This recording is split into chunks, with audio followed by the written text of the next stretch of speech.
లోకేష్ అడుగు పెడితే ఏ సమస్య అయినా చిటికలో సాల్వ్ అవ్వాల్సిందే. అనకాపల్లి జిల్లా చీడికాడ బీసీ వెల్ఫేర్ హాస్టల్ నుంచి కొంతమంది పిల్లలు ఒక వీడియో విడుదల చేశారు. ఆ వీడియో ఒక్కసారి చూడండి. అనకాపల్లి జిల్లా చీడికాడ మండలం చీడికాడ గ్రామంలో ఉన్న బీసీ గర్ల్స్ హాస్టల్. సార్ మాకు ఫుడ్ సరిపోవట్లేదని అడిగితే తిడుతున్నారు సార్.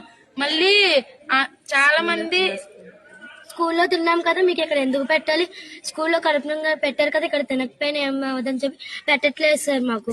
ఆ వీడియో చూసిన కేవలం కొన్ని సెకండ్లలోనే లోకేష్ స్పందించారు. ముందుగా జరిగిన ఘటనపై చింతిస్తున్నామని చెప్పి వెంటనే యాక్షన్లోకి దిగారు. అంతే, ఇక కథ అక్కడితో ముగిసింది. కేవలం 24 గంటల్లోనే సమస్యకు ఫుల్ స్టాప్ పడింది. స్వయంగా ఎమ్మెల్యే బండారు సత్యనారాయణ మూర్తి గారు ఆ పిల్లల వద్దకు వెళ్లి సమస్యను చిటికిలో పరిష్కరించారు. ఇప్పుడు ఆ పిల్లలు ఏమంటున్నారో ఆ వీడియో మీరు కూడా ఒకసారి చూడండి. ఎమ్మెల్యే గారిని పంపించి ఈ ప్రాబ్లమ్స్ అన్ని సాల్వ్ చేసినందుకు వాళ్ళు మాకు బిల్డింగ్ వస్తుందని చెప్పారు.